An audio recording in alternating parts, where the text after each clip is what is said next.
Hello friends, મારા કિચનમાં તમારા બધાનું સ્વાગત છે। આજે આપણે બનાવીશું પાલક પનીર ભુરજી।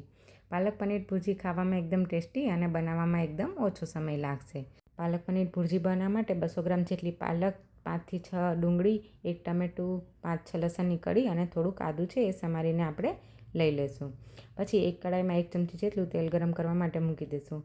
તેલ ગરમ થઈ જાય એટલે એમાં અડધી ચમચી જેટલું આપણે જીરું એડ કરી દઈશું। જીરું એડ થઈ ગયા પછી આપણે ડુંગળી, લસણ અને આદું છે એ સાતળી લઈશું થોડીવાર।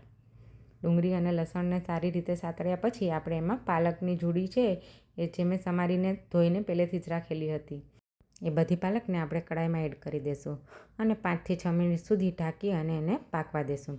બધી પાલક અને ડુંગળીને બધું સારી રીતે પાકી જાય પછી આપણે એને ગ્રેવી બનાવવા માટે થોડીક વાર સુધી ઠંડુ થવા માટે રાખી દઈશું। ત્યાં સુધીમાં આપણે ચીલી કટરના મદદથી એક ડુંગળી છે એને ફાઇનલી ચોપ કરી લેશું। ડુંગળી ફાઇનલી ચોપ કર્યા પછી આપણે એક ટમેટું પણ છે એ સમારી અને ફાઇનલી ચોપ કરી લેશું। એ આપણે શાકમાં નાખવા માટે પહેલેથી જ આપણે ચોપ કરીને રાખી દઈશું। હવે બધું ઠંડુ થઈ ગયા બાદ પછી આપણે મિક્સર જારમાં એને એડ કરીશું અને પછી એની પ્યુરી બનાવી લેશું। હવે સારી રીતે પ્યુરી બની ગયા પછી આપણે એને સાઈડમાં રાખી દઈશું અને મેં અહીંયા 200 ગ્રામ જેટલું પનીર લીધેલું છે એને આપણે ખમણીની મદદથી આપણે એને ખમણી લેશું। ભુરજી બનાવી છે એટલે ખમણીની મદદથી ખમણું છે। જો તમારે શાક બનાવવાનું હોય તો તમે પનીરને કટ કરીને પણ એડ કરી શકો છો। પછી જે કડાઈમાં ડુંગળી અને બધું સાતળ્યું હતું એ જ કડાઈમાં આપણે તેલ ગરમ કરવા માટે મૂકી દઈશું શાક માટે અને એમાં થોડુંક લસણ છે એ સમારીને એડ કરી દઈશું। લસણ એડ કર્યા પછી આપણે ડુંગળી જે ચોપ કરી હતી એ આપણે એડ કરી દઈશું અને સારી રીતે પાકવા દઈશું। સારી રીતે પાકી જાય પછી 1 ચમચી હળદર પાવડર, 1 ચમચી ધાણા જીરું પાવડર, 1 ચમચી લાલ મરચું પાવડર એ બધું એડ કરી અને સારી રીતે મિક્સ કરી લેશું।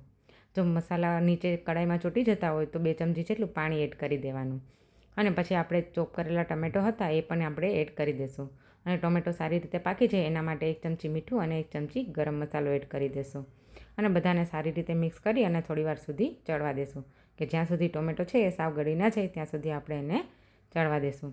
બધું સારી રીતે ચડી જાય અને તેલ ઉપર આવી જાય એટલે જે આપણે પાલકની પ્યુરી બનાવી હતી એ આપણે એડ કરી દઈશું અને બધાને સારી રીતે મિક્સ કરી દઈશું।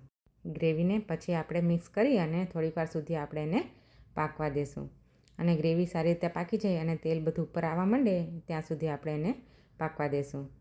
તેલ ઉપર આવવા માંડે અને ગ્રેવીમાં બધા મસાલા ચડી જાય પછી આપણે એમાં જે પનીર છે એ છીણીને રાખ્યું હતું આપણે એડ કરી દઈશું અને એડ કર્યા પછી સારી રીતે મિક્સ કરી દઈશું અને મિક્સ કર્યા પછી શાકનું ટેક્સચર છે એકદમ મસ્ત ભુરજી જેવું ટેક્સચર આવી જશે અને પછી આપણે એમાં થોડીક કસૂરી મેથી એડ કરી દઈશું અને ભુરજીનો ટેસ્ટ સારો આવે એના માટે મેં અહીંયા અડધું ચીઝ ક્યુબ છે એ છીણીને એડ કર્યું છે અને અડધું ચીઝ ક્યુબ આપણે ગાર્નિશ માટે રાખી દઈશું। જો તમે રેગ્યુલર પનીર ભુરજી ખાઈને થાકી ગયા હોય તો તમે એકવાર આ પાલક પનીર ભુરજી જરૂરથી ટ્રાય કરજો। એ ખાવામાં એકદમ ટેસ્ટી અને બનાવવામાં એકદમ ઇઝી છે। 10 થી 15 મિનિટમાં જ બની અને રેડી થઈ જશે। જો તમને મારો વિડીયો સારો લાગ્યો હોય તો લાઇક, કમેન્ટ અને સબસ્ક્રાઈબ જરૂરથી કરજો। Thank you.